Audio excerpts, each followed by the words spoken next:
Hey everyone, what is going on? What is going on? Welcome to That Man Show. My name is Curtis Brooks. I'm your host, executive coach and men's life coach specializing in transformational leadership for men. Guys, we've got yet another great show for you this evening. I'm super excited, yet super excited again today. We've got a wonderful show for you. We're talking about when it all falls apart, and we know in life it does absolutely feel like it falls apart at times. And through this falling apart, we're going to talk about the doors of opportunity because I do believe that when things fall apart, it's not just by mistake. It's not just by mistake, nor is it just something that happens haphazardly. So we're going to dive more into that. But give me a second here. I want to make sure that I've got all the necessary things going on here with the notifications as well coming from my computer. But again, we're going to get started in just a minute here. Give me a second here.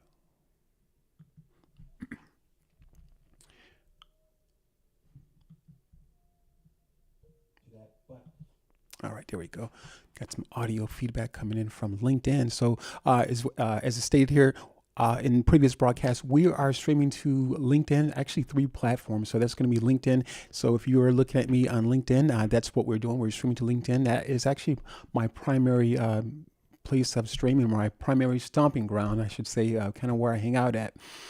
So we're also sharing this live stream over on Facebook, and my Facebook, from what I'm hearing, is appears to be private. It's not actually not. It's not actually private. It's under Curtis Brooks. So you'll see a picture of myself with a blue jacket and wearing locks. And yeah, so that's how you're going to find me over on Facebook. But I am also over on YouTube. So if you happen to be over on YouTube, make sure that you check us out there on YouTube. We're at the @ sign Life Coaching for Men. Again, that's the @ sign at Life Coaching for Men, all spelled together, one word. And you can check us out over on YouTube. Also, make sure that you click that like button and that bell notification to ensure that you don't miss a episode that we're going to be putting out here. Again, that is That Man Show, guys. So I'm excited to be here. And we've got a great topic because we know in life, life has a tendency to at least feel like things are falling apart. Why that is, it's just life. It's just life, and we don't normally. I think we don't expect things to fall apart, but I think when we stop expecting things to fall apart, we can find ourselves just being in a just going through a place, maybe even depression sometimes, because things are not working out as we had planned them. So, as I stated before, we're going to dive more into this conversation when it all falls apart. Doors of opportunity. Now, as I stated earlier, life happens, or maybe in a previous episode, life happens to all of us, and that is just a way of life. That is just comes with the territory, and we can't make promises to anyone in regards to when we make plans or put those plans together that those plans are going to carry themselves out into their completion. That's not always the case, and I think in the midst of those plans, when they don't carry themselves out, we can find ourselves easily being defeated and depleted as well, because oftentimes we put a lot into those plans. We take a lot of time planning and in the planning phase, and perhaps even looking at research why people have failed in the past, and what you could do different, tweaking your plan just a tad to ensure. But it is important for us to understand that even in the midst of us putting plans together, as I said moments ago, it's not a promise that those plans are going to come to fruition. And so we have to be prepared to be flexible. We have to be prepared to, we have to be prepared to make some adjustments for those plans. And because even when the plans don't work out, I want to talk really quick about this word. I think it's a powerful word. It's called inertia, and that's spelled INERTIA, inertia. So it kind of works with the Newton's law, and the Newton's law, Isaac Newton's his law of I can't remember the name of, but inertia kind of works in regards to the law that he had put together or that he discovered, and that a item or object in motion stays in motion, or if an object or a item is at rest, it remains at rest.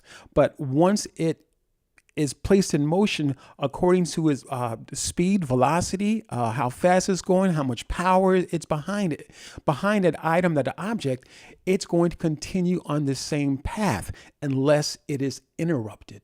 Hey, Dr. Julian, thank you for joining. Thank you for joining. Appreciate you. Hope that you are doing well. Thank you for joining over on LinkedIn. So an object in motion or a matter in motion, it can be anything. If it's in motion, again, depending on the speed, its velocity, its power behind it, its force, which it was thrown or which it was provoked in some manner or in a manner that it's moving, progressing. There are, again, several things that matter, several things that are taken into that. But ideally, when an object is thrown or forced into motion, hey, Amalia, thank you for joining. Thank you for joining. I appreciate that. And yeah, that was a great post that you did earlier over here on LinkedIn. So I really appreciate that. That's definitely some wisdom. I really appreciate that. So when an object is in motion, it stays in motion unless, again, I'm talking about inertia, unless it is interrupted, unless there's something that interrupts that object and forces it to go on another course. And so what happens when it all falls apart? We're talking about doors of opportunity, Things happen. And so it's not by mistake. As I said at the beginning of the show, it's not by mistake that things fall apart. Awesome, Dr. Julian. Thank you. Thank you. I'm glad to hear that you're doing well. So it's not by mistake that things fall apart. And I think we have to really put that in perspective, because obviously when we're putting together our own plans, we have in our own mind that these plans are going to work out. No one puts plans together in hopes that those plans are going to fail. But I think the other piece of it is that we have to also, there's one major piece and several different pieces that are working with the plans that we put together. But one major piece is our mindset.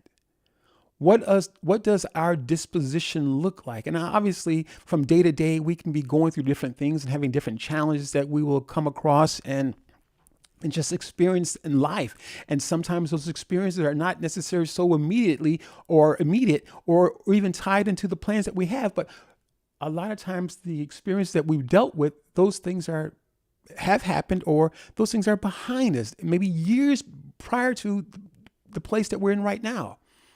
We've got situations that have taken place, and we can find ourselves, in some cases, feeling like we're stuck. So what happens when we feel like we're stuck?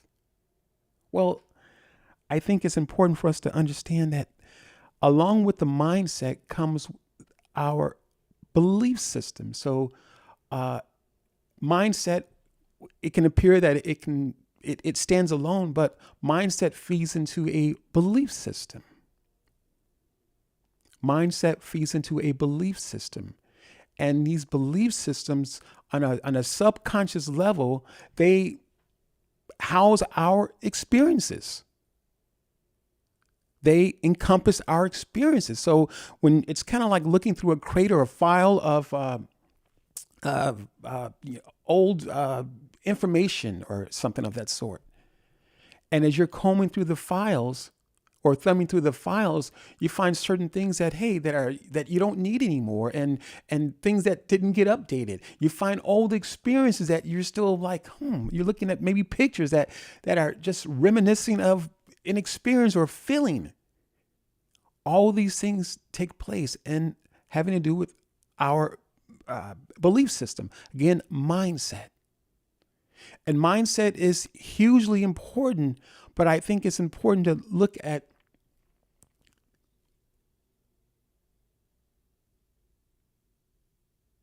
Oh, interesting. Okay, I wasn't aware of that, Dr. Julian. Thank you.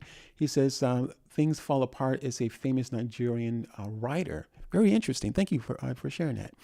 So as we're understanding that when things do fall apart, it is important for us to understand that we we can't take it personal. And as I was in a show, I was working with a really good friend of mine, Helen, who's a therapist. We can find her. She stated we can find ourselves married to the outcome.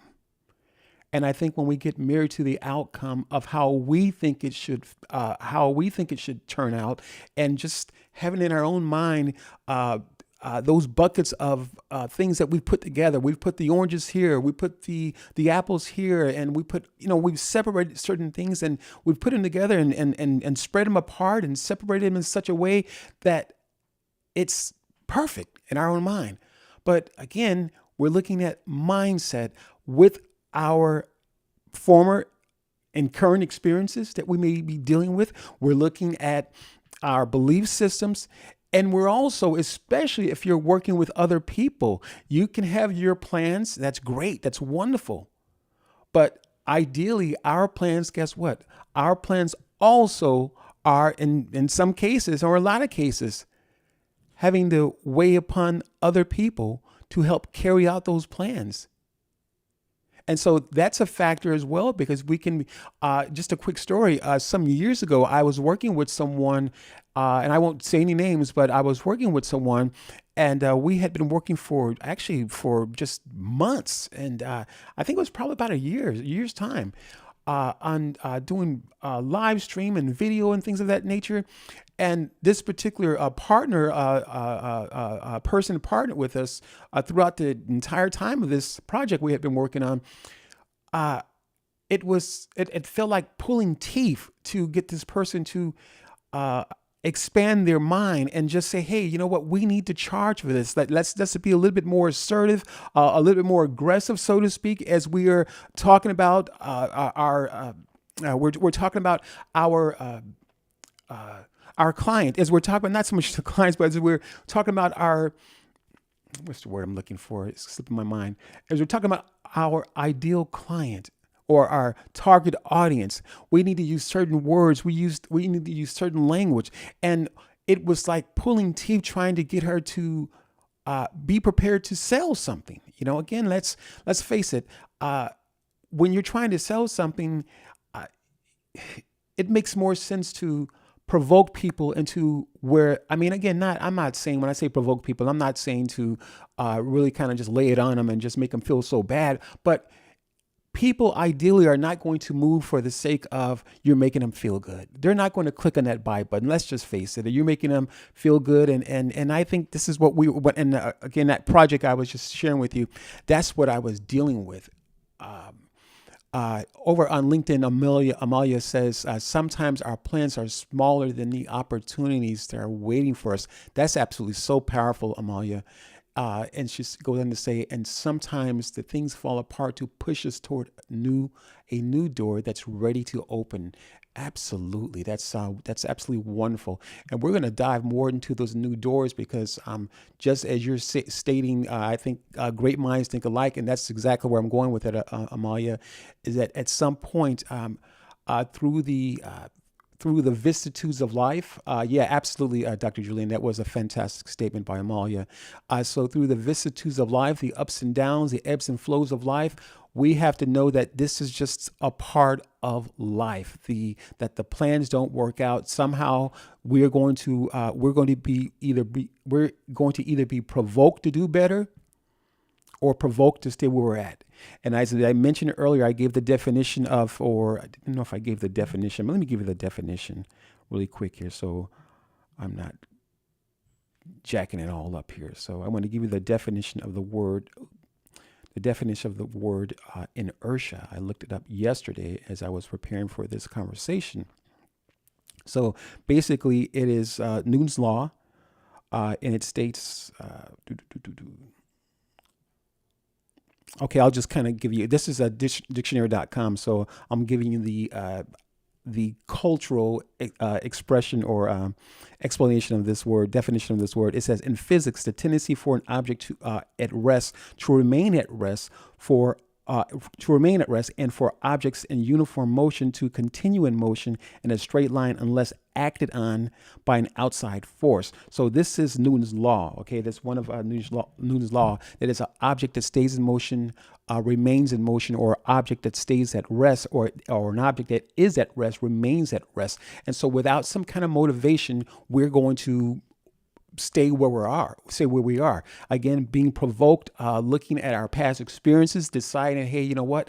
I can't stay here anymore. I've got to make some changes. All these different things that provoke us either internally or external, being provoked externally or internally. So the word inertia, I believe, applies really in a wonderful way here, because what happens is that when our plans don't work out, we have either one of two choices. That is either to allow those plans, again, to take a look at those plans, do some self-reflection, and go back to the drawing board, so to speak, and say, hey, you know what? This didn't work out. I wonder why this didn't work out. What could I have done different?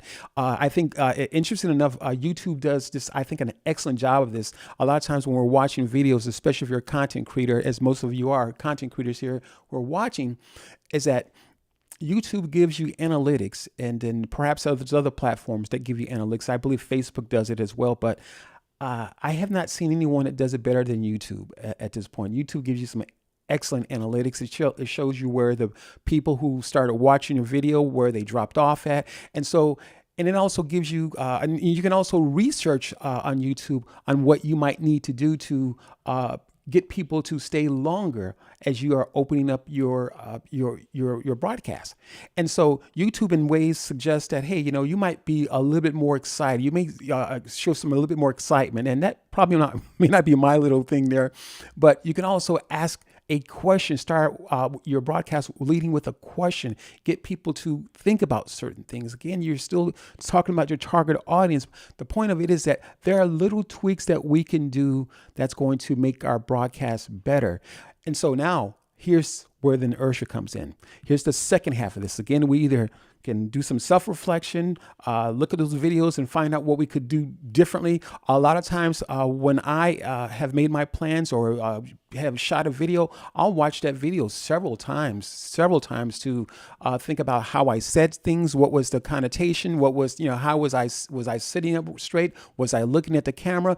There are all kinds of different things that I'm looking at, and looking at confidence. If I'm showing confidence, again, a list of different things that I'm looking at to make sure that the broadcast is going off without a hitch, and just tweaking those things as I go by. It's from time to time, and really trying to make sure I'm staying on task, because what happens a lot of times that even in the midst of, as we are making plans, we can make plans, but we also have to make adjustments in here as well. And so our default programming sometimes shows up in the midst of those plans that we make. Our default mindset. And it's wonderful to look at, it's wonderful to create plans and say, hey, I want to do this, and I want to do this, I want to do this, and just put put them together with all kinds of details. It's wonderful to do that.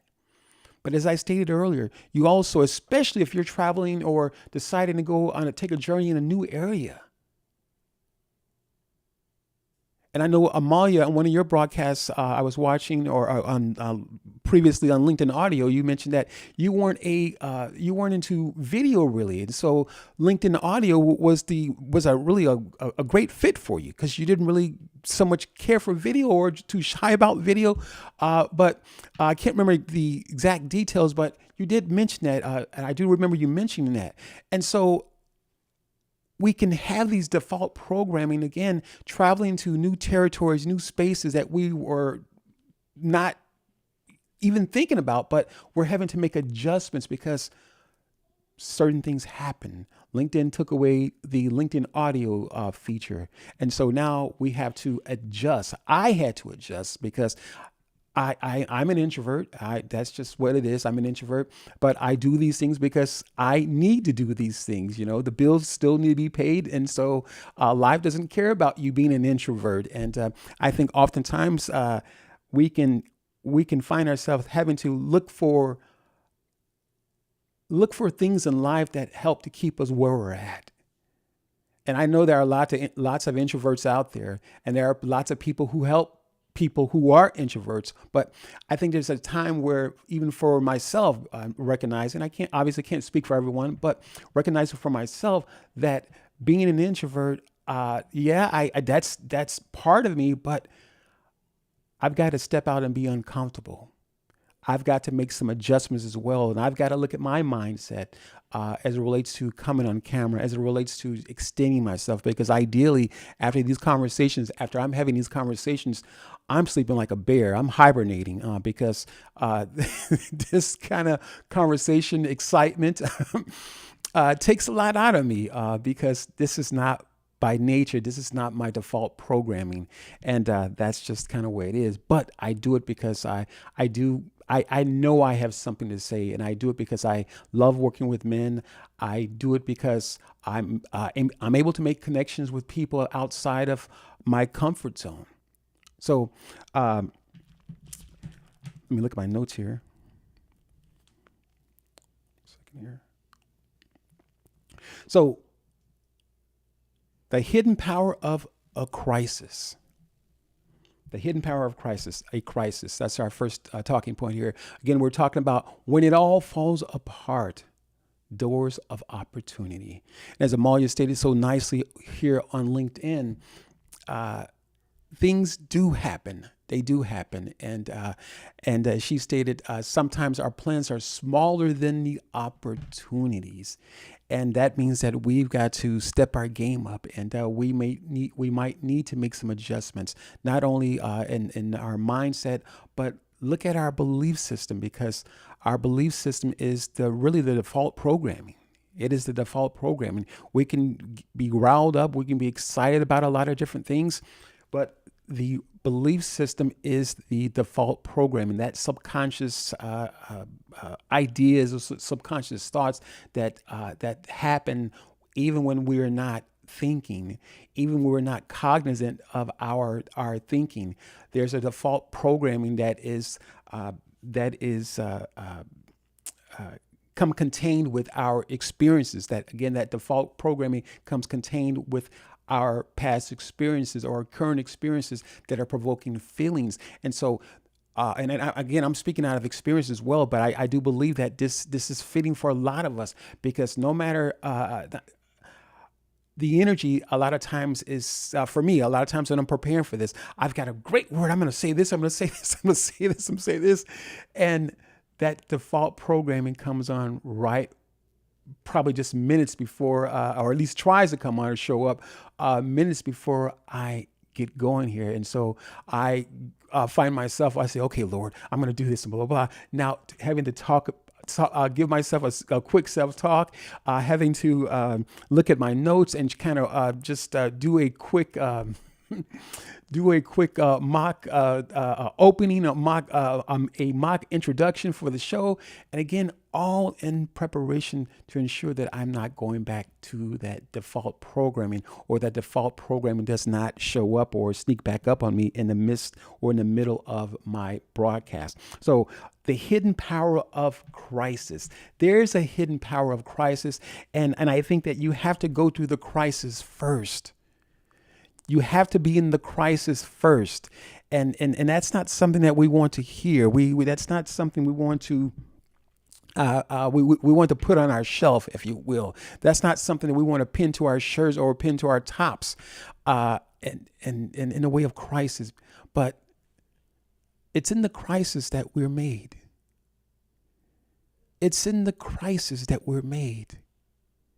It's in the falling apart that we're made.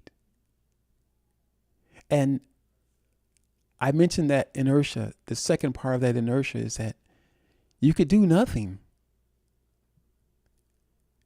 And either way, the inertia sets in. So either with the first option, being provoked to do some self-reflection, being provoked to take a second look at your plans and tweak them here and there and make some adjustments. Again, you're still in motion. An object in motion stays in motion. Okay. But know that as we are placing things in motion, we've got to factor in life. And as important as those plans are to us, we have to be prepared to make sure that we're not married to them so that we can adjust. That's the important thing. And I know it can be difficult. As I stated earlier, when I was working with Helen, we were doing a podcast. And I was sharing with her, and I think this was after the new year. I can't remember when it was. I think it was shortly after the new year.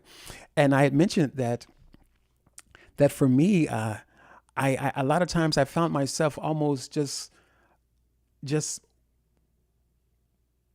waiting quietly for the new year to begin, and that giving myself an open door to start, and an open door to say, hey, I can start again. I can, and this is a new year, and this is just a new me. And in most cases, I would find myself going back to that default place. And so part of the power that's hidden within the crisis is the opportunity to reframe our failure. Kind of touched bases on this, and that is through the self-reflection. Self-reflection allows us to look at those things that we may have overlooked. Self-reflection gives us an opportunity to check ourselves, look at our mindset. It allows us to look at the feelings, because here's the thing. Now, I want you to get this. Sometimes we can be, or a lot of times we can be so caught up with the outcome, projecting the outcome, that it's already taken place before it's taken place. But again, there's a mindset that comes with that. And with that mindset comes the feelings, a lot of times, thoughts that come up with the mindset. There are feelings that come across the airwaves, and it is the feelings that we have to connect with. And so what happens a lot of times, we're trying to fix the idea or the reason, or move this and over here and put this over there for the reason why we could not achieve that goal or get to the end result. But I would say a lot of times it's the feelings that we have to connect with.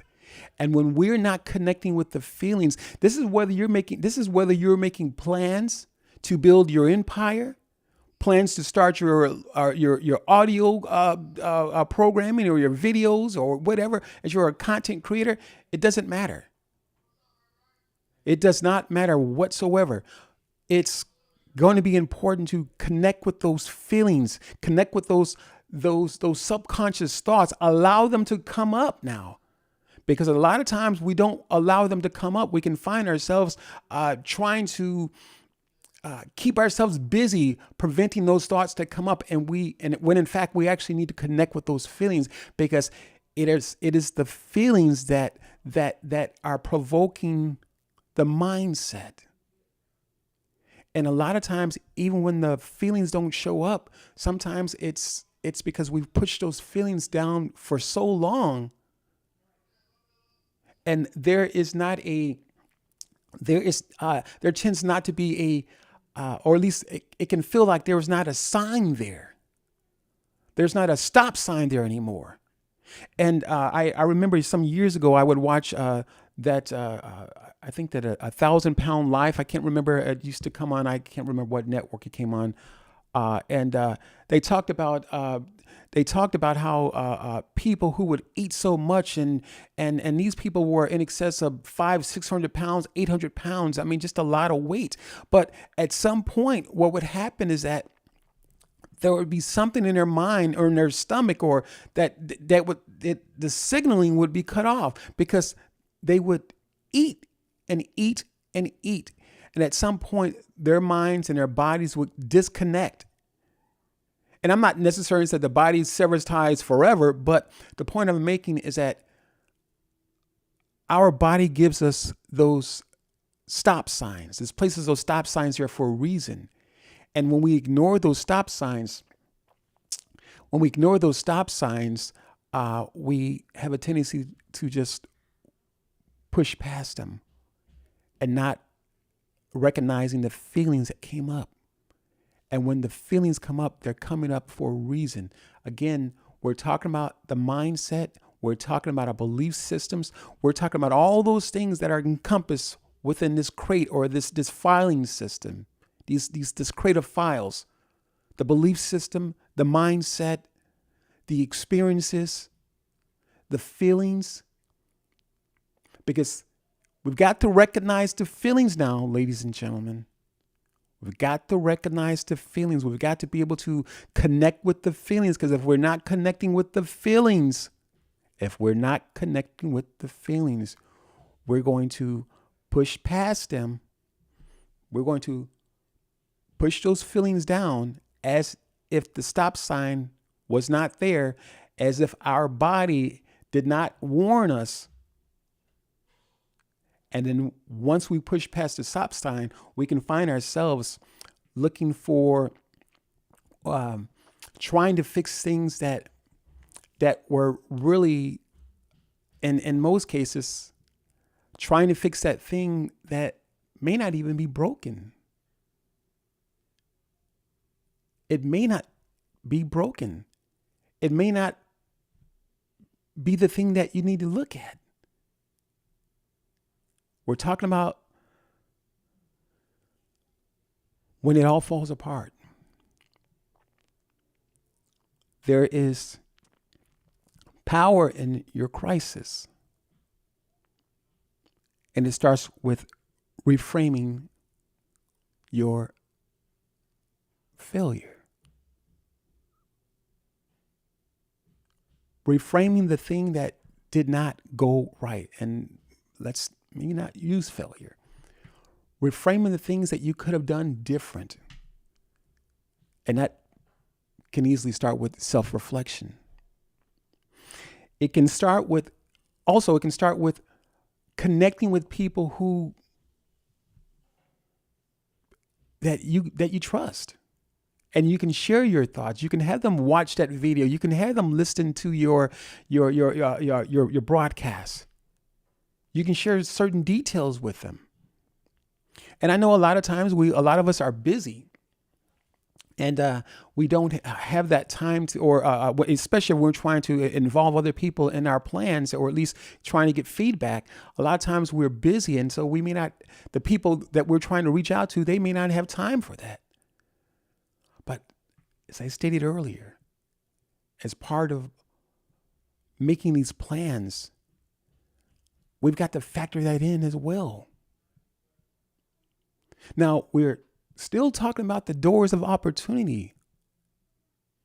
The doors of opportunity, because within the crisis, remember, there's a stop sign. That stop sign is the feelings that arise when things don't work out for us according to our plans. And I can tell you in all honesty, in all transparency, this is my number one area, because I too was a product of that. I remember many years ago, my mother, as a young person, my mother's thing was to write out to-do list. And my to-do list was just several items. Let's just say about 20 items. And throughout the day I was adding to that to-do list. And that to-do list drove me absolutely bananas. I'm trying to tell you, that list drove me absolute bananas, because I'd found myself, and this would be years later, I'd found myself trying to fit everything through one funnel, if you will. And obviously, when we're pouring something into a funnel, funnels come in different sizes. And some big, small, large, medium, whatever the case might be. But I found myself trying to fit all of the things that I had on that list through that funnel. Everything on that list was priority to me. And I was driving myself bananas because I was trying to prioritize everything, all 20 items on that list. And when I did not finish uh, items 15, 16, 17, I was going berserk. I can remember this as a young person, I'd be in tears because I didn't finish the list, and I would just be so disappointed with myself. Not only with myself, disappointed in the people who did not act right, who didn't know they were part of the plan, but yet they were part of the plan, and they were supposed to unknowingly, and I'm saying it jokingly, but unknowingly they were supposed to act right. They were supposed to get their stuff together because they were part of my plan. And it took me years to figure that one out. It took me years to figure that one out, and to the point where I had I had to let the list go. I stopped doing all of that stuff, writing in calendars and all that. I completely stopped doing that stuff because it was, in my mind, it was for my own sanity, because it was driving me bananas. And it's not to say that it's not important, because it absolutely is important to have some organization and just some follow up and just, again, a plan A, plan B, plan C, and D at times. And as a young person, I didn't always have a plan A, plan B, or obviously a plan A, but I didn't always have a plan B and didn't know how to put all that together. But it's only been now, not so much now, but as I've grown up and matured and come into a greater understanding that I've seen the light at the end of the tunnel. And that knowing that when the plans don't work out, when it feels like it all falls apart, we've got to be prepared to reframe those plans. We've got to be prepared to, I would say the number one thing, I'll be honest with you, I'll say the number one thing as far as when the plans don't work out, look at our mindset. Look at our mindset. Because sometimes it's not just, I'm a huge, I believe this in all my heart, that a lot of times, sometimes when we put plans together, or a lot of times when we put plans together, is that it may not always be that the plan needs to be the plan needs to be tweaked so drastically. Sometimes it's just us not having to look at our patterns. Again, we come with default backgrounds, with default programming, if you will. And when we are placed in certain situations and made to be uncomfortable, as in feeling like things have fallen apart, so to speak, and it can be uncomfortable. Much like I was sharing with you earlier, is that we can find ourselves not knowing what to do next. And in some instances, when we're not recognizing those stop signs, being the default program, and the feelings that come up, we'll run right through that stop sign and start tweaking the plan, putting this over here, putting this over here, putting this over here. Maybe it was just about maybe it was about just how we said it. Maybe we could have said it differently. Maybe we could have explained it differently. And case in point, I think past couple of broadcasts I had done, and I was asking my wife, and ideally, a lot of times I will ask my wife what she thinks of the broadcasting and just kind of give me her feedback.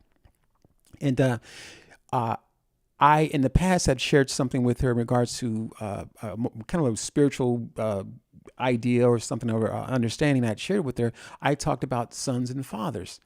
And so as I had finished the broadcast, I said, "Hey, babe, hey, William, thank you for joining, and Jay, thank you for joining over on LinkedIn. I appreciate you." So after the broadcast, I said, "What do you think? What was your, give me some feedback. What do you think?" And for me, a lot of times, personally, I don't always see that I'm doing a good job or a bad job. I'm just kind of like blah. And a lot of times, even when she tells me that, "Oh, hey, babe, that was great," blah blah. Um, I find myself sometimes just like, "Oh, really? Really? You thought so?"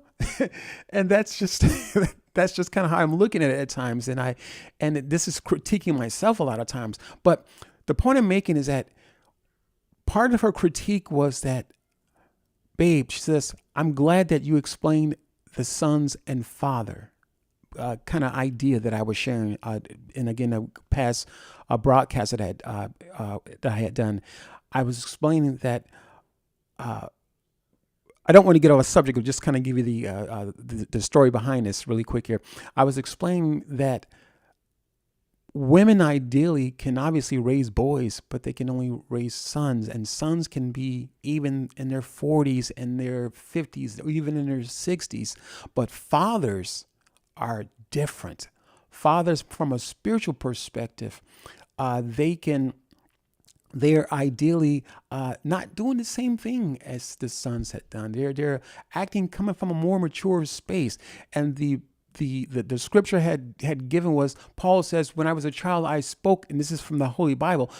Paul says, "When I was a child, I spoke as a child, but when I became an adult, I put away childish things." So just kind of giving some background why the feedback is so important. So my wife said to me, "Well, babe, I'm glad that you explained that, because it's." I had gone on to share in that broadcast at the time, fathers don't do the same things as sons. They're, again, stated moments ago, they are coming from a more mature space. And so part of this hidden power within our crisis that we may be dealing with is the feedback that we receive from others. And again, it may not necessarily be the plans, it's how that the plans that we've put together, having to start all over.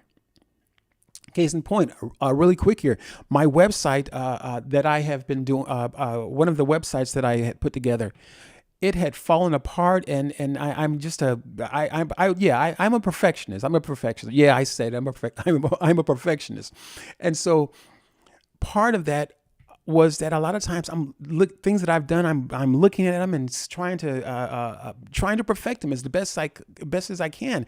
And then here I was looking at my website. The website had fallen apart, and I was like, "Oh Lord, oh wow!"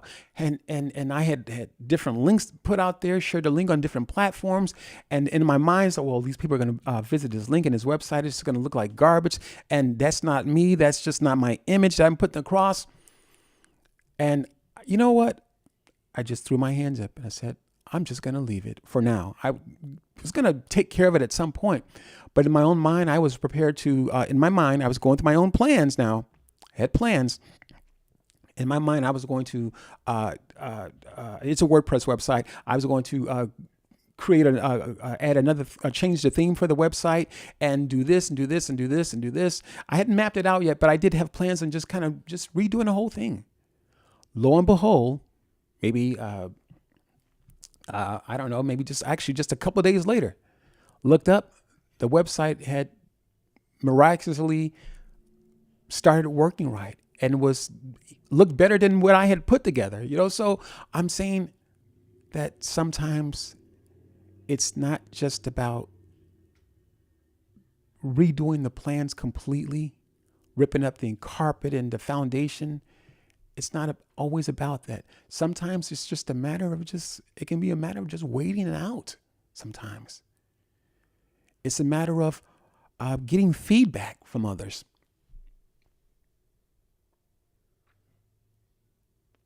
William over here on LinkedIn says, "Keep going. It's my mantra. Get out of your head.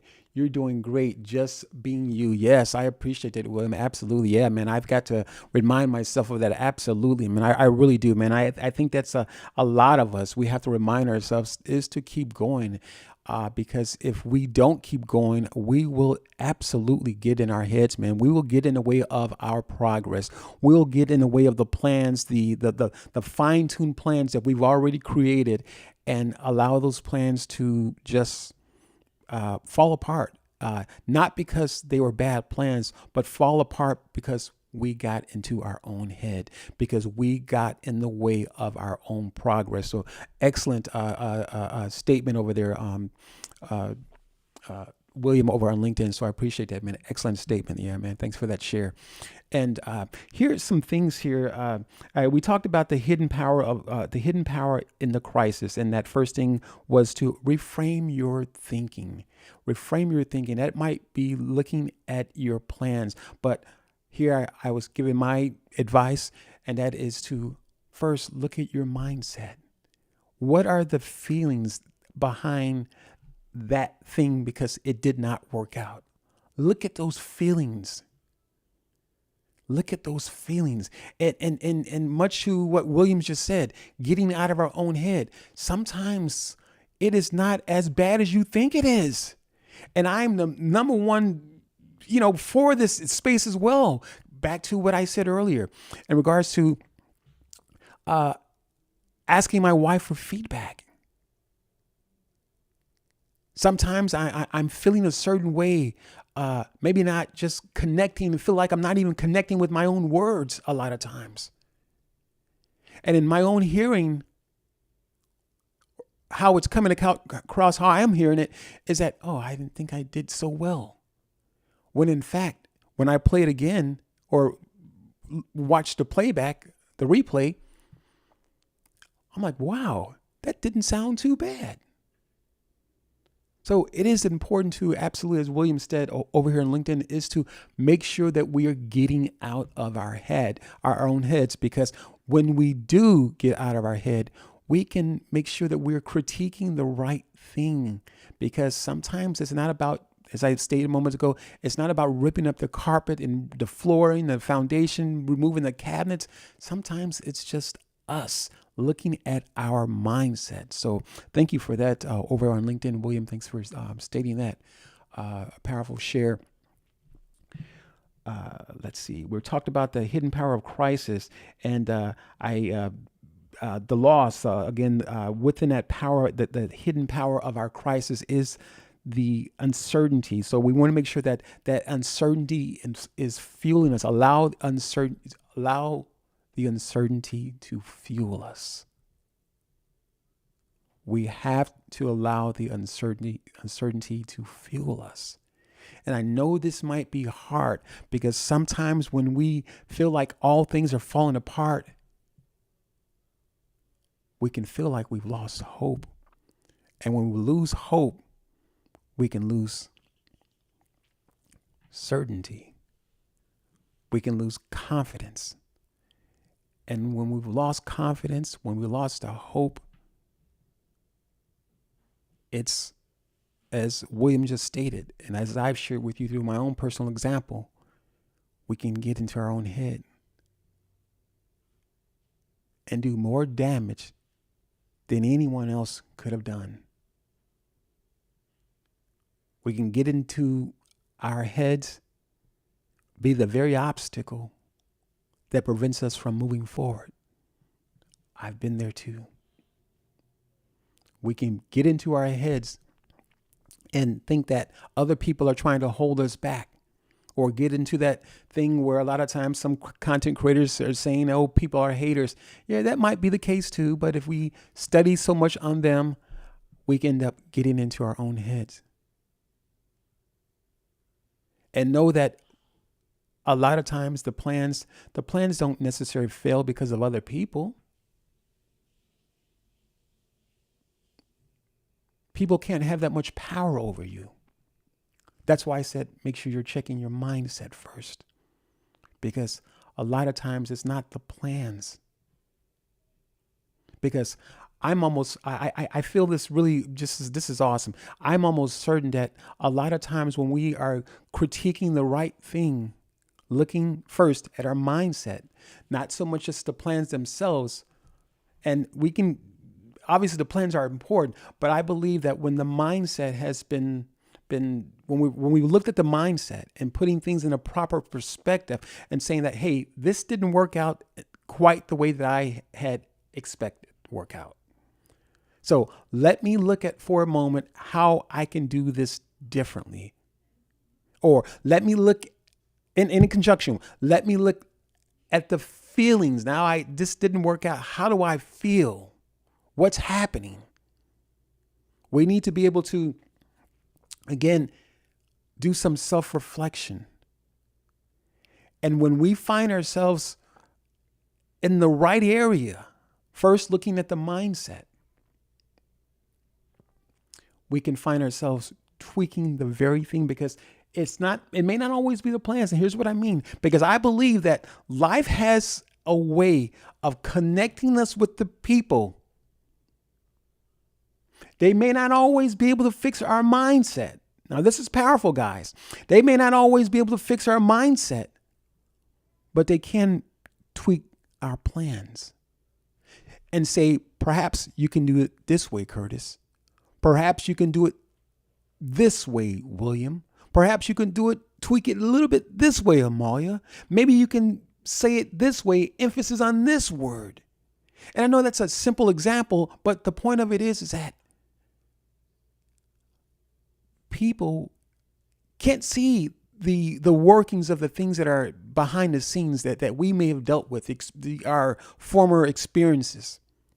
Again, that creative belief, our belief system, that crate, our experiences. They may not be able to see those things, but I do believe that life has a way. God has a way of placing people in our lives. Again, they may not be able to see the mindset, but they can see the motivation behind it. Perhaps even the frustration that we might be sharing, or that's emanating from us. But I do believe that God will put people in our place, in our lives, in our space, in our environment, that's going to say, Curtis, you can maybe tweak this a little bit. Say it this way or do it this way. Again, maybe an overly simplified way of saying that, but you can change your plans this way. Now get back on the horse, get back in the saddle, and have another go at it. Talking about the power within the crisis that we may be dealing with. When it all falls apart, doors of opportunity.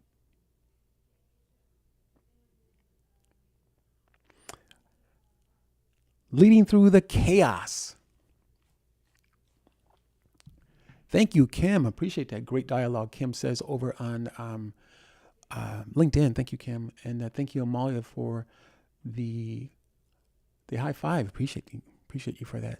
You are the audio queen. Thank you. So that means a lot to me. I really appreciate that. Certainly I do. So we're talking about leading through the chaos, and I actually kind of gotten ahead of myself and giving you some examples of that already. So practical strategies to anchor yourself and others when everything feels unstable. Feedback is important. Don't be afraid of the feedback. The feedback is important. Why do you think these million to billion dollar companies are asking for feedback? Let us know what you think about this program. Let us know what you think about the form. Are we asking you the right thing? What could we do better? That feedback is important.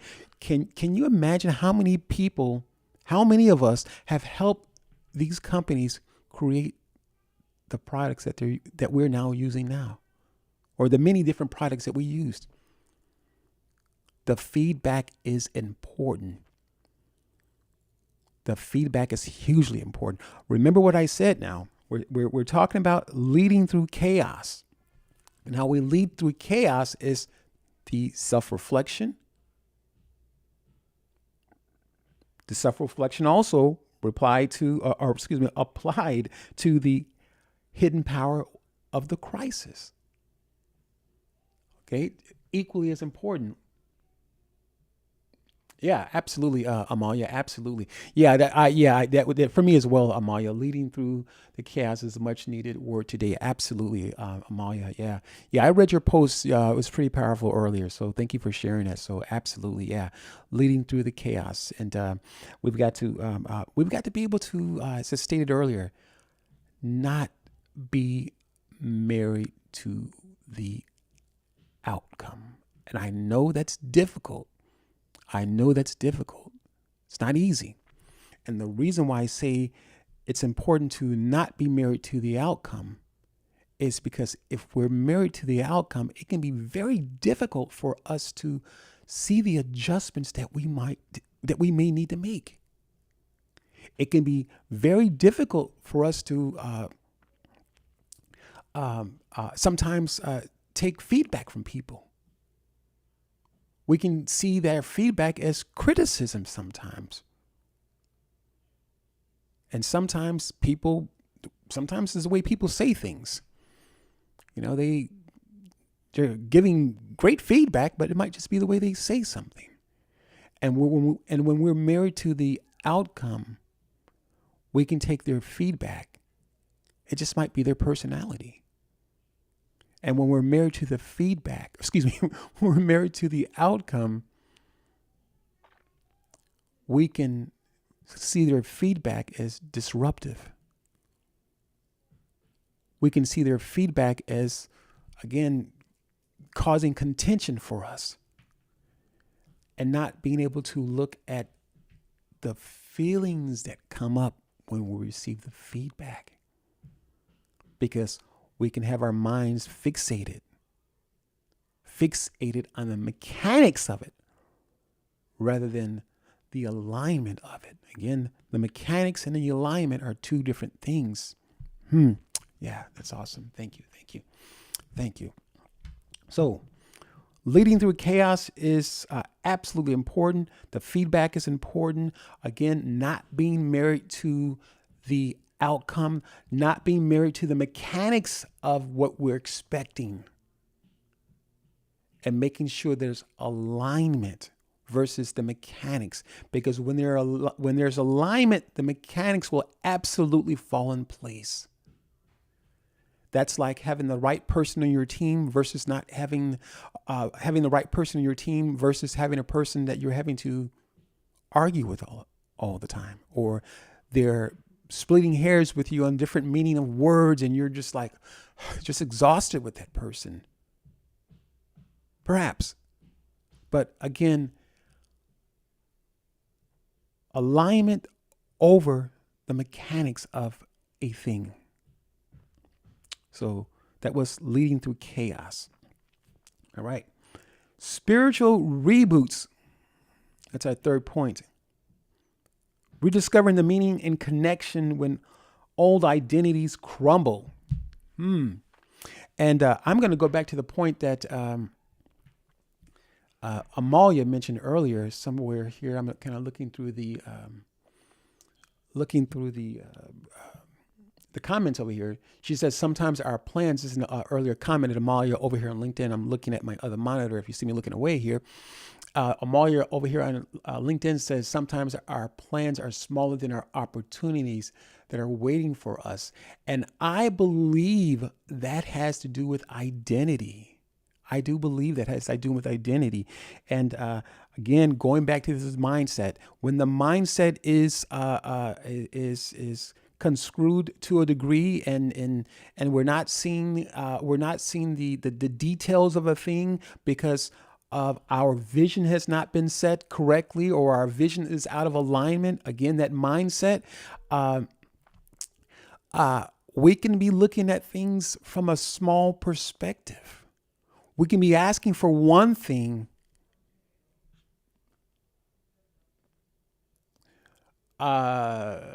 really quick here. William says, I take feedback. So William says, I take feedback. However, not everyone understands your journey. So I take feedback, what is needed, and release what doesn't serve me. Absolutely. Absolutely. That's truly powerful, William, because there's a saying or something that people have said in the past. Sometimes you have to chew the meat up and spit out the bones. Things that serve you, you use them. And again, this is having to look at your plan from a sober perspective. Again, that sober perspective. Again, looking at alignment versus mechanics. So sometimes we're looking at things too small. And this is that spiritual reboot having to do with mindset. When our vision is obscured to a degree, when we can't see the details of a thing. Like for me right now, I'm having to adjust my glasses because I believe I need new glasses because, hey, I'm not seeing as clearly as I like to see. But the point I'm making is that this spiritual reboot is hugely important. And as I stated, I love the way Amalia said it. Sometimes we're going after that thing that's too small. We've made plans, but they're not big enough. They're not big enough, and when their plans aren't big enough, a spiritual reboot is absolutely necessary. It's absolutely necessary. Having to connect with our identity. I think that the words that we speak, not I think I know, the words that we speak, those conversations that are, that tape, so to speak, that recording, those visual experiences that we've seen in the past, those things that are unreal, that are just playing over and over, they're not only experiences, but they are words that make up those experiences, and the words provoke the feelings. And when the words provoke the feeling, they're either provoking despair or something that provokes us in a way where it prevents us from believing bigger. It prevents us from seeing bigger. It prevents us from speaking the right things because of our past experiences. It prevents us from writing down bigger goals, if you will. I want to have XYZ in 5 years or in 2 years. Matter of fact, I'm going to make a bigger goal. I want to have this in 1 year. So that spiritual reboot is absolutely connected to our identity. That belief system, I know I've mentioned this, kind of driven a nail through this one here, and I'm going to continue driving that nail through because the belief system is the programming, the mindset, the crate in itself, the server, so to speak, is the belief system that houses the belief system, and within that server is the mindset. Within that server are the experiences, good, bad, or indifferent. Within that server is hey, Marcia, thank you for joining. Always a great support. Thank you for joining. So within that server is the mindset. It's the current and past experiences. Ideally, the past experiences, because a lot of times the current experiences don't come into play because we're actually experiencing those things now, but they don't necessarily come into play or not as so effective, so to speak, if that's the right word I can use. They're not so much as pronounced as the past experiences. So within that server, we've got the past experiences. We've got the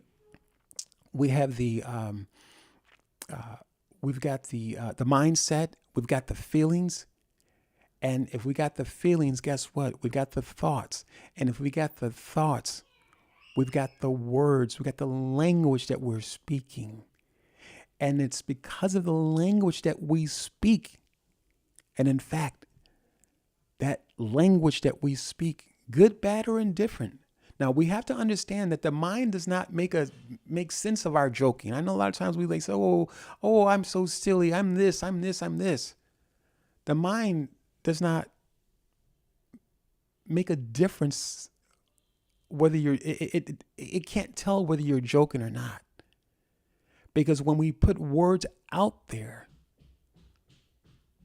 within the words themselves house the belief system, kind of like a reverse engineering kind of thing here. But within the words themselves house the belief system. Because if you didn't believe it, you wouldn't say it. If you believed it, you would speak it. If you didn't believe it, you in some cases would speak it because of the programming. Thank you, William. William gives an emoji over on LinkedIn, smiling, LOL. I'm sure that was probably about my glasses, having to adjust them. He also says, preach, man. Appreciate those words there. We have to, Marcia says over on LinkedIn, we have to be careful of the idle chatter. Absolutely, absolutely. And I've said this before, and I don't know if some of you or many of you are spiritual or are believers, Christians, or Buddhists. It doesn't matter. It doesn't matter. It doesn't matter what you are. But the fact is that the words themselves that we speak, words produce after, much like if you plant apple seeds. At some point, if you've got those apple seeds in the right environment, and you've done some research, let's say you've done some research and you're planting apple seeds, and you have got the apple seeds planted in the proper environment, the conditions are set for those apple seeds to eventually grow, and at some point you see the beginning of an apple seed. Or excuse me, or an apple tree, the beginning of an apple tree, and again, not bearing on how long it takes. That has nothing to do with it. But at some point, if you plant apple seeds, you're going to get an apple tree. Perhaps if you continue at it, you'll grow an apple orchard. And whether that's your goal or not, here's the point. The very words that we speak, and I'm speaking to what Marcia says over here on LinkedIn, the very words that we speak, whether it's chitter chatter, whether it's jokingly, the very words that we speak will produce after their own kind. And that, ladies and gentlemen, you can take that to the bank and cash that check all day long. You can cash that check because there's money in the bank on that check. Absolutely. Marcia says over on LinkedIn, what you sow, you will reap. So whatever words we speak by sowing, it's not necessarily the act of a farmer. And I believe this is the reason why the Bible, Jesus speaks of a farmer. He uses examples of a farmer. A man sows seeds. And so when we're sowing seed, we're not necessarily, obviously, like the farmer, just sowing seed or using maybe some kind of machinery to plant the seeds. No, our words are seeds. Our words are seeds, and they're tied and connected to our belief system. And so if they're connected to our belief system, they're connected to our identity, ladies and gentlemen. The very words that we speak, the feelings, and the words are important. But sometimes, or a lot of times, what happens is that, as I kind of as I stated earlier, is that when we don't connect ourselves with the feelings, with the energy that comes, that is produced behind those losses that happen. And this could be even in relationships. Maybe a parent has passed away, a child has passed away, or something taking place on a personal level. When we don't connect with those feelings, we can find ourselves looking at the mechanics of a thing rather than the alignment. And if we're out of alignment, we can find ourselves having to try to fix the mechanics of it pressed and leaning upon the outcome, and we're out of alignment. So the words do matter. The words, in fact, will place us in alignment with our plans following through as we desired. And yes, it will take work. It does take work because we've got to change that default programming. That default programming is our identity. I'm not necessarily talking about a physical, though our identity, the proper language, and as we're talking to ourselves, this chitter chatter that Marcia says over on LinkedIn, it's hugely important, and it's going to resonate with us. We can find ourselves glowing when we are feeding ourselves the right things, the right food, even on a natural level. On a physical level, when we're eating the right foods, we can see that our skin is glowing. How much more when we are consuming the right words, consistently working on that mindset to ensure that it's lining up in alignment with our goal, seeing those plans come to fruition. All right. So that is the spiritual reboot, rediscovering the meaning and connection when old identities crumble. Finding a new language. What are you saying to yourself in the midst of those things, those losses? What are you saying to yourself? And naturally, come on now. And again, this is interesting because naturally, when we lose something, or be it a child gets sick, or something that we're dealing with on a personal level, maybe even out of work, it could be a lot of different things. Naturally, our minds and bodies are saying, "Hey, you know what? This really sucks, man. This is horrible." And the feelings come up because, hey, the rent, the mortgage, and all these things still need to be paid. The car note perhaps needs to be paid as well. All of these things are taking place, and they're happening in now time. But life will have us connected with the mechanics of it rather than the alignment. So being connected with the mechanics of it versus the alignment, we can find ourselves working 2 and 3 jobs to ensure that the mechanics of it are working properly, versus looking at our mindset, pausing for a moment. Now, it's number one for me, man. I'll be honest with you.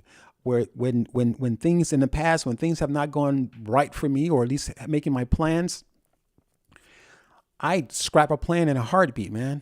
And I'm being very honest with you. I scrap plans in a heartbeat and starting all over.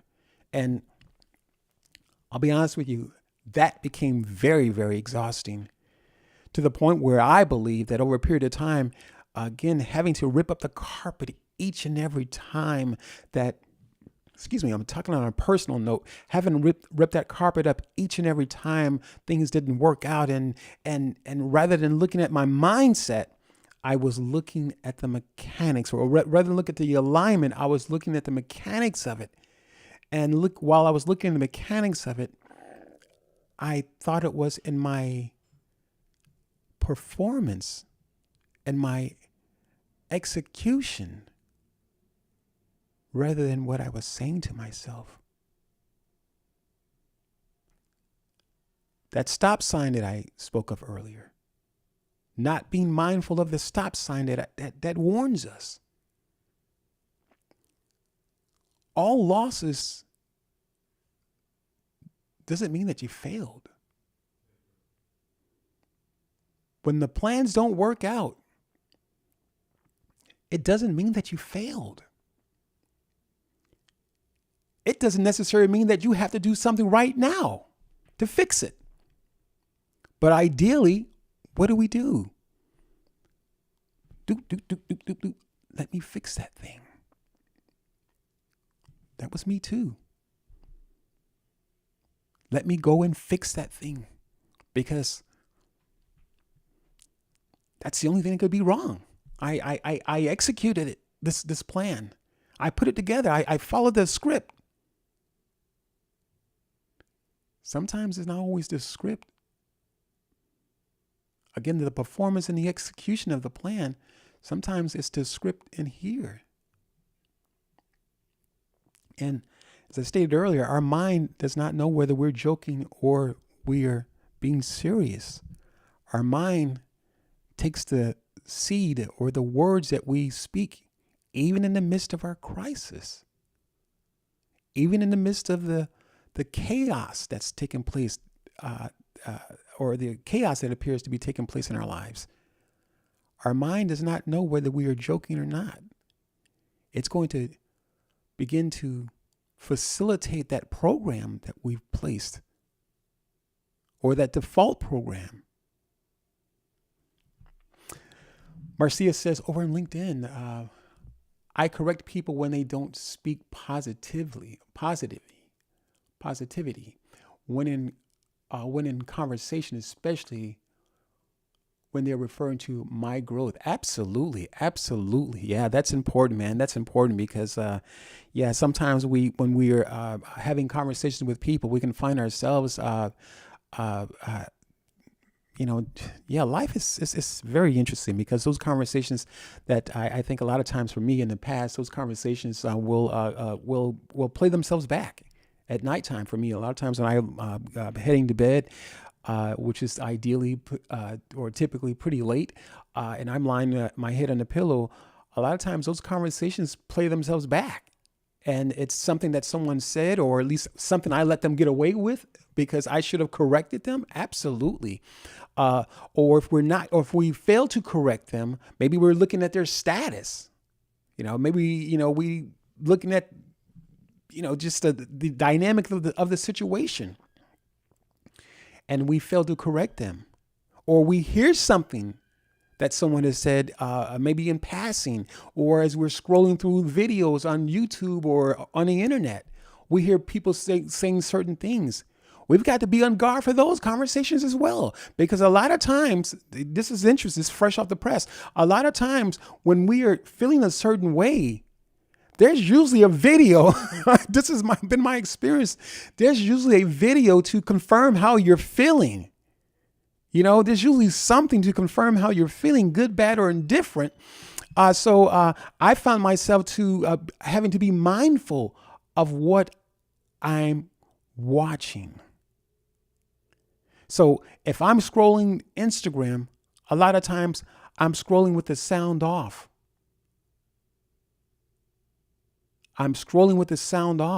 So I can look at those videos, or at least scroll at a leisure, and not have certain words spoken, and even again, sometimes they may not be saying what you think they're saying, but your mind hears a particular word, and then next you can find yourself scrolling maybe at a later throughout that day, and find yourself having connected with that information, those words that people have spoken. So it is absolutely important to be prepared to correct that language, so that when you lay your head on the pillow at night, you're not replaying that conversation. And even if you are replaying that conversation, you've got to be prepared to correct the conversation in your head. And this is what I believe. These are the things that at times that we're not doing those things. We've got to be able to correct that dialogue that takes place. Marcia says over on LinkedIn, she says you have to encourage yourself as well, and careful of what the mind projects, because it is the battlefield of the whole body. Absolutely. Come on now. You need to preach on that one now, Marcia. You have said a million words on that one, sister. You absolutely have to protect this temple. I'll even say that. You have to protect this temple, because this temple of being the body, and be mindful that, in fact, the mind is a battlefield, and the mind is going to, the body is going to go in the direction of our belief system, our mind, our thoughts, our feelings. Our body is going to project those things, and we can find ourselves walking in the direction, in that very direction of the things that are taking place, the conversations that are on the battlefield. We can find ourselves walking in the direction of that conversation. We can find ourselves walking in the direction, walking in the direction as that battlefield have, that things that are taking place in the battlefield of our mind. We can find ourselves taking directions or directives from the conversation that's taking place in here. And sometimes we need to tell that mind to just shut up. Just shut up. You're going to sit down. Sit down. That's enough. We have to absolutely be prepared to tell our minds that, and let our bodies know, or let our minds know that, body, you will not have that extra donut. You will not have that, whatever it is. I'm saying that jokingly, but I'm serious though. Even a lot of times for me, I fast, and fasting, I believe is hugely important. And I have to say, I have to have that. I have to speak that out loud. Because in my mind, when I'm fasting, I'm already preparing a meal in my head. I'm serious, man. In my head, I'm preparing a meal in my head. And looking at the mechanics of it, it's not necessarily in alignment with where I'm going, but in my mind, I'm preparing a meal when I'm fasting, or I'll quickly forget I'm supposed to be fasting. Or that I was supposed to be fasting. Next, I've taken a bite of something what my daughter was eating or something like that.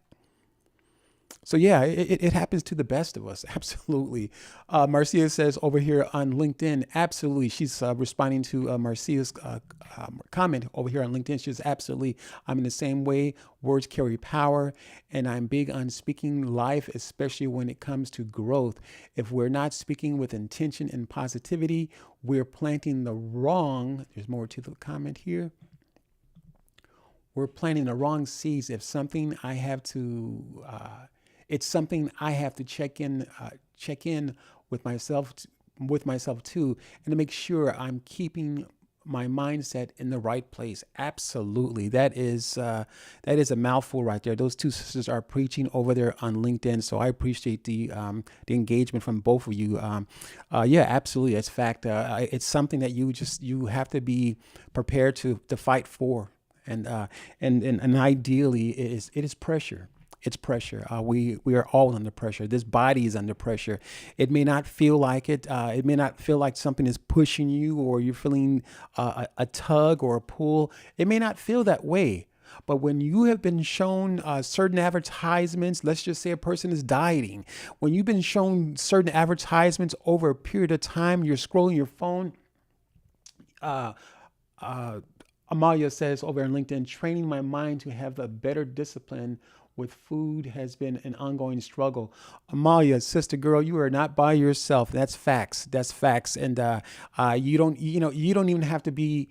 You don't have to be at a certain weight, because you have to be mindful what's in food. So yeah, food's important for all of us, but we also have to be equally mindful what's in food, because I believe food is it is the number one thing I believe that affects our health, that we're dealing with. A lot of us are dealing with certain health issues. It's in the food. It's in the food. So that being said, yeah, so we absolutely have to protect our mindsets. And in protecting our mindsets, we have to be prepared to do the work. We have to be prepared to fight back. And here's how you fight back. Well, Curtis, how do I fight back? I'm going to tell you.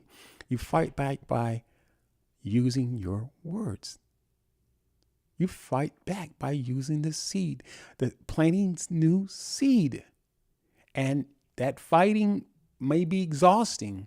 There's a scripture in the Bible that says, though we walk in the flesh, we do not war after the flesh.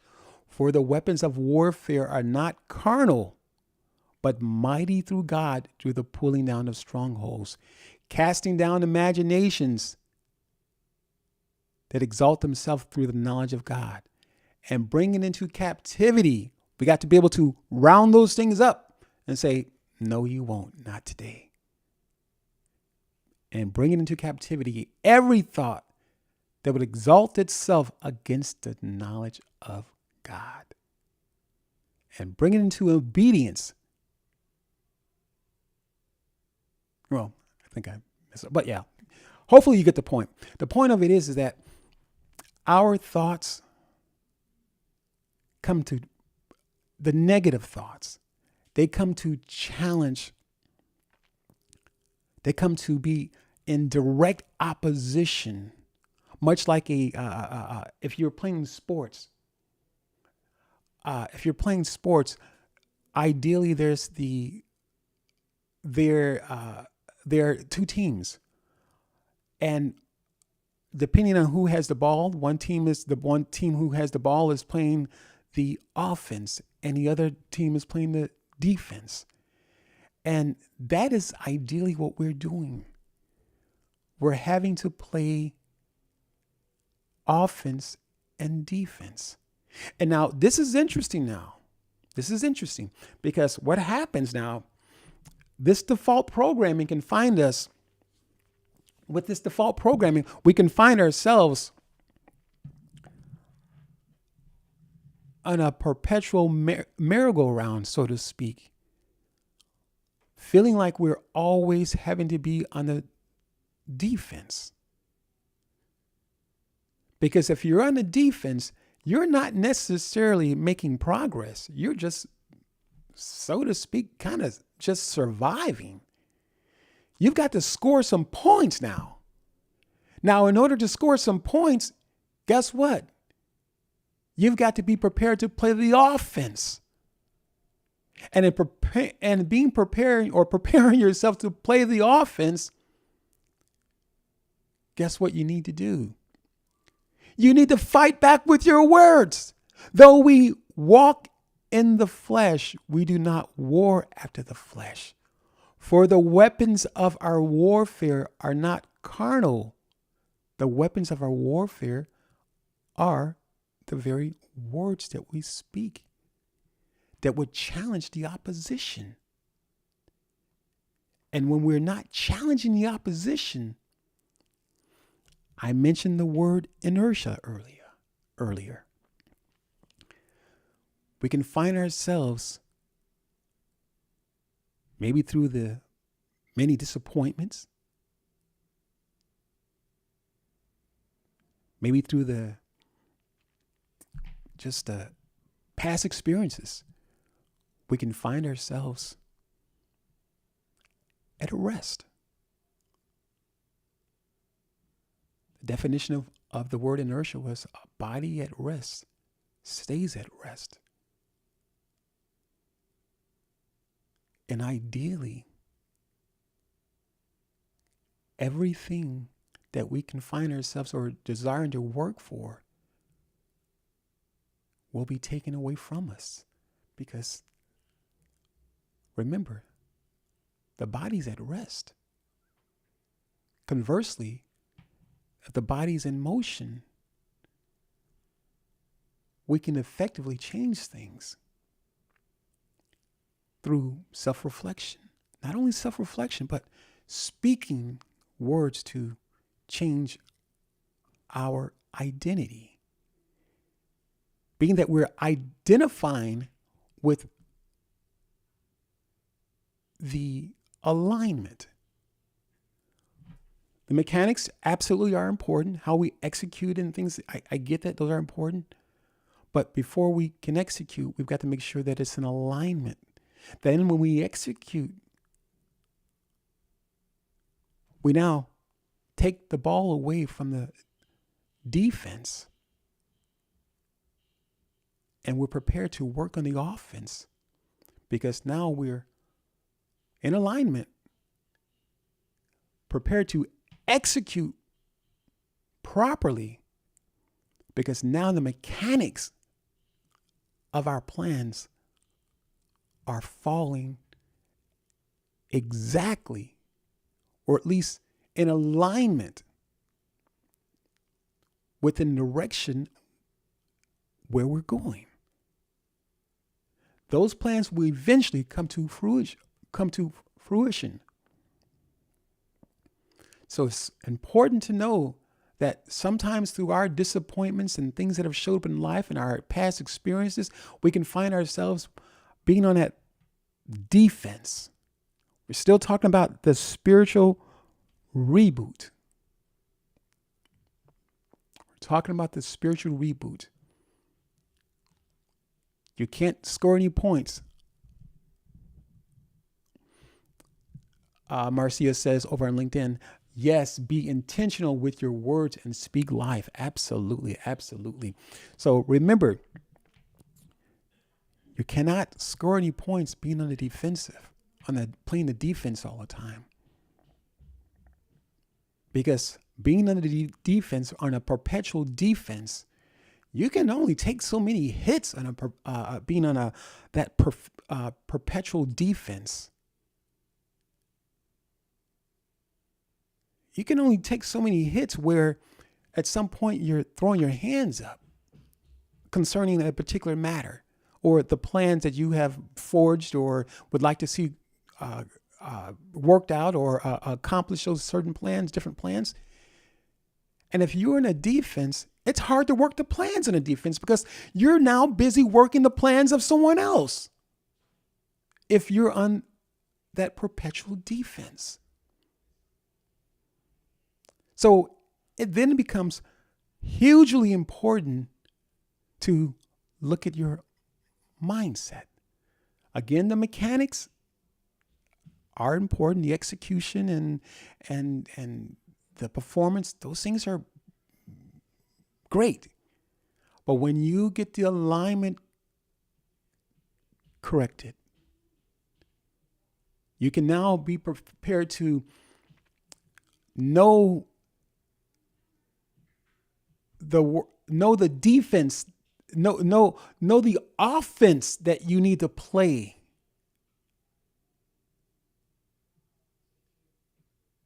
You can be prepared to know the offense when the alignment is right in here. And we're not just busy ripping up the carpet and trying to start all over because the plans fell apart. That's the mechanics of it.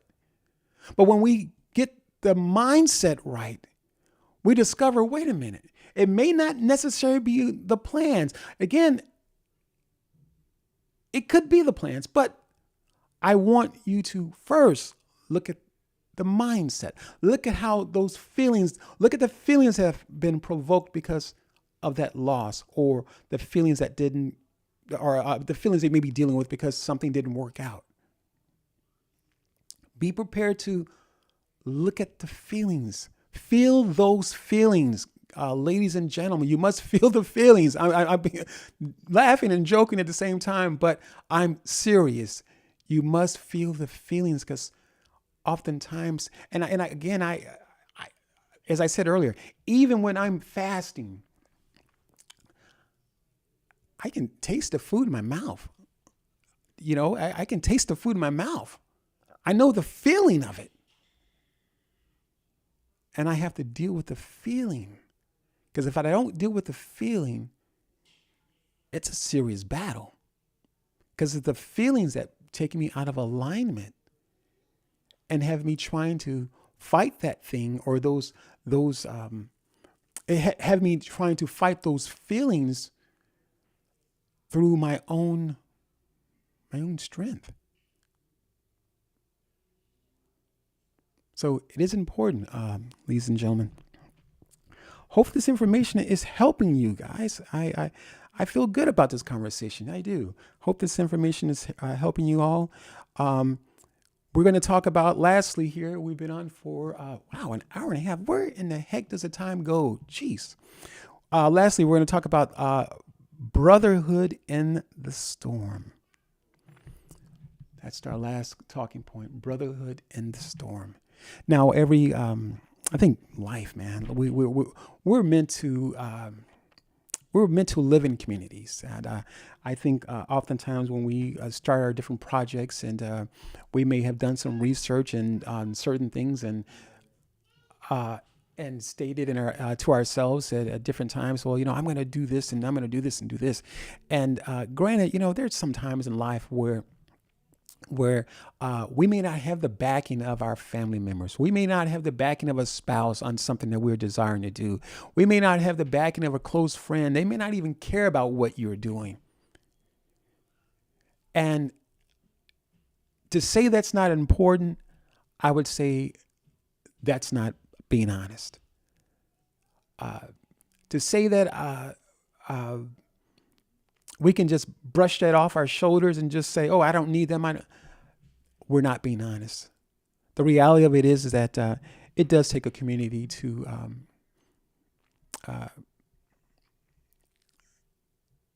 lead us through this, through the trials and the tribulations and the things that we might be dealing with. Again, we've been talking about when it all falls apart, doors of opportunity. It takes a community. It takes people connecting with each other. It takes people being in alignment, connecting with people who perhaps share the same mindset. It takes being cognizant of who you're connecting with, being mindful of who you're connecting with. Look at some of their posts that they may have shared, videos, and listen to what people are saying. And now, and as I said earlier, if we're not looking at the alignment and again, registering those feelings, feeling those feelings, and then making corrections from the mindset first, we'll get into the mechanics of a thing. And when we get into the mechanics of a thing, we may find ourselves gravitating to people who will tell you there's 3 steps to your success, 10 steps to this, 10 steps to this. And you can find yourself, perhaps, not in all cases, perhaps you can find yourself being just frustrated with the whole thing because we're looking at the mechanics of it. And when we have ignored that stop sign, again, the feelings that come up, and we have not allowed our bodies to register those feelings and come to some kind of consensus and again, being prepared to tackle those things. When we have not allowed ourselves to get to that place, we end up ignoring the stop sign and looking at the 5 ways that we can become wealthy in 3 months. It could be very possible. Not saying that it's not. But a lot of times, those are the mechanics of a thing versus the mindset, versus the alignment that needs to take place. So that was brotherhood in the storm. So make sure that we are looking at the connections that we are, the people we're connected with. And let's say that there's a saying that says the birds of a feather flock together. And that saying is absolutely true. Rich people hang out with rich people. People who are trying to get somewhere are seeking people who are going places. They connect with other people going places. I'd find myself part of even the different things that I'm sharing with you right now. Again, going back to the hidden power of crisis was one of my first talking point. And I talk about reframing your loss, reframing those failures, reframing that thing that did not work out. First, starting with our mindset. Then looking at the plans. And again, the mindset, dealing with the feelings.